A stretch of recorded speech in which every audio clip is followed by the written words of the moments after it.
Okay, so we have looked at equations where we're solving for the exponent, and we were able to write both sides of the equation as powers of the same base. So 2 to the x equals 2 to the fifth meant x equals 5, and so on down the page. Now, what if, however, we are asked to solve the equation 2 to the x equals 5? When we look at that, we say to ourselves, we say, well, 5 is not a nice whole number or integer or rational value even, power of 2. Okay, what that doesn't mean is that we can't solve it. Okay, we still can find solutions to this. It just means we need to take an approach that's different from this one right here. Now, the nice thing about our exponential functions and the logarithm functions, they're both one-to-one functions. They have to be to have an inverse, and they are each other's inverses. But we can have an equivalent statement here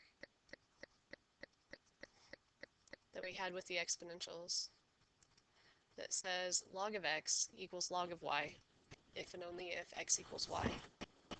Okay, and that's what it means for that function to be one-to-one. And then you say, why in the world is she talking about logarithms? Because the word log is nowhere in this equation. Now remember, the nice thing about an if and only if statement is that we can read it in either direction. And the way that we read this statement before is we said, well, I have stuff like the left side, and so the conclusion I can draw is on the right side. But with an if and only if statement, we can also read it backwards. Meaning if we have two numbers that are the same, the log of those two numbers are the same. So because 2 to the x is equal to 5, I can say log of 2 to the x is equal to log of 5. Well, because those two expressions are the same, they're equivalent, then log of those expressions will also be equivalent. Now, when I do this, I can pick any base that I want to. I could make this log base 2. I could make this log base 9. I could make this log base 14.7. But for my two choices, because my calculator understands common log and my calculator understands natural log, I'm going to pick one of those two bases. Also, your author, I think, takes a little different approach to this, and if you want to do what he does, then that's fine. There's nothing wrong with that. But this, to me, I can't say it saves a step so much, but to me it kind of does. I need to look at it this way. Now, log of 2 to the x, if we go back a section or two and we talk about our properties of logs, okay, this is why we did all that stuff in 4.3 where we spread it all apart, we put it back together. We have to understand that the exponents get to come down out in front, and they now become coefficients. So when I was trying to solve for the x and it was stuck up in the air, we said we can't multiply or divide anything to get that x to the ground. We can't add or subtract anything to get that x down to the ground. But now that I've used the logarithm, that x is now on the ground next to some decimal number that I don't have to know because my calculator knows it for me.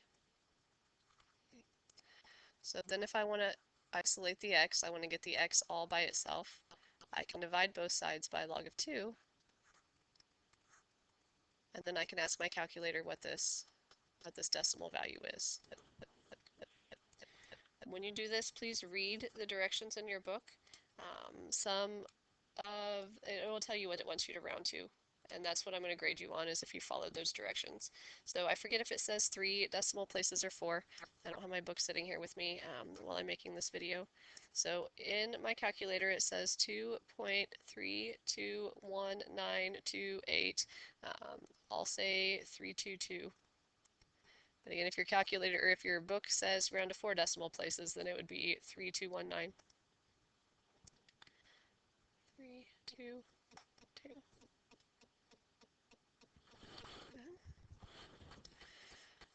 So the way that we get that exponent down to the ground is we use our logs.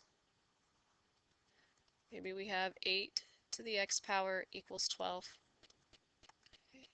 First thing I check, if I can write both sides as powers of 2 or 3 or 1/2 or 4/9, then that's always the shortest path. Just like when we're solving a quadratic equation, if I can factor it, that's going to be much shorter and sweeter. Okay, but if that doesn't work, then I go to the quadratic formula. Or here, if that doesn't work, then I go to my logarithms. Log of the left equals log of the right. And we do that because then the exponent gets to come down to the ground.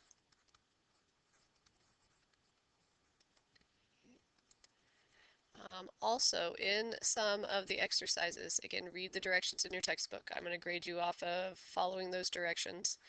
But some of them say give the exact value. Okay, if it asks for the exact value, then that means I need to leave it as log of 12 over log of 8. If it asks you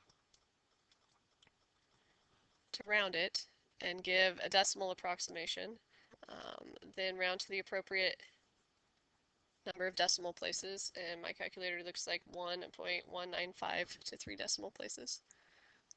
Okay, so make sure, again, exact value means leave it with the word log in it. Okay, or if it says round it, then round it to the right number of places. This in a nutshell is how we tackle these. Now, of course, we can create problems with more steps, as we always.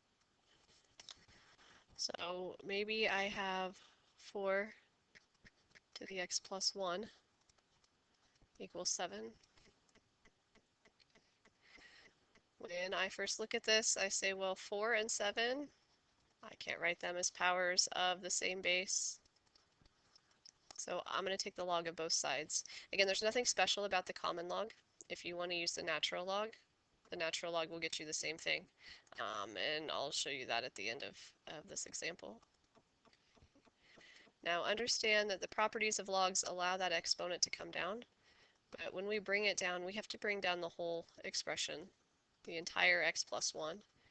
It's not just the x or just the 1 that's multiplied by that log 4.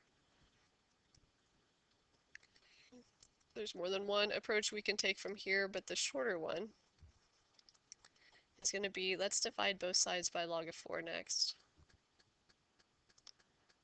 Okay, and get this guy gone and move him to the other side. Then I can subtract 1.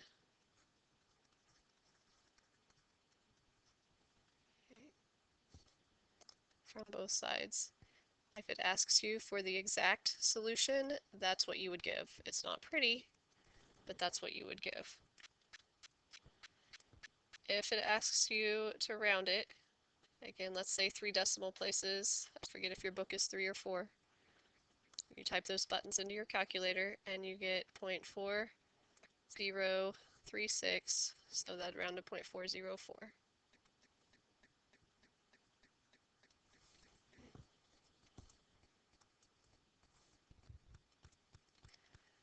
Okay. Maybe we have 12 to the x minus 2 power equals 3.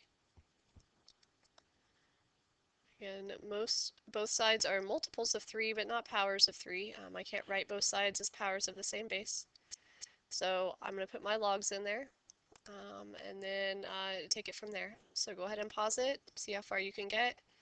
Leave it in both the exact form and give me a decimal to 3 places, so to the nearest thousandth. We can take the log of both sides. That brings the entire x minus 2 down out in front. And shorter path is to go ahead and divide both sides by log of 12 now and then add 2. The exact value would be this one. Decimal value would be this one. And I said on the last one I was going to show you that it didn't matter what logs you used. And I forgot, so I'll sneak it in over here. If you used natural log on both sides, okay, so if you turn all these LOGs into LNs, natural log, natural log, natural log, and you type 2 plus natural log of 3 over natural log of 12 into your calculator, you should still get 2.442. If you wanted to use log base 27 on both sides, you could do that, but then you'd need your change of base formula. I'm going to shoot one more in there, pulling back from the ones that we did earlier on. Let's pick one, maybe like 9 to the x equals 27. Maybe I was in the zone, just like we can with quadratic equations. Maybe I want to use the quadratic formula every time, no matter what. Okay. Here you can use logarithms every time, no matter what, as long as you're careful and you use the properties correctly. Okay. So I can take the log of both sides. I can bring the x down. And then we can say, well, x is equal to log of 27 over log of 9. If you type that into your calculator, you're going to find out that you get 1.5.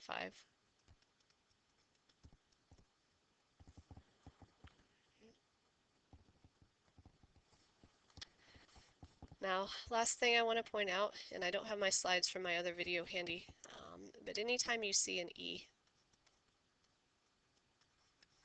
in the problem, we know we're going to take the log of both sides, so I can get that x down to the ground. We know we have two choices because our calculator understands common log, which is log base 10. It understands natural log, which is log base e. Now, while it's not wrong to use common log of e to the x equals common log of 3, our problem becomes much shorter and more concise if we use the natural log. Remember the conversation we had last chapter about if the bases of our logs match, then all that remains there is the exponent. Because natural log of e to the x means log base e of e to the x. Since the bases are the same, okay, it was that whole composition of the inverse functions. All we're left with is the exponent.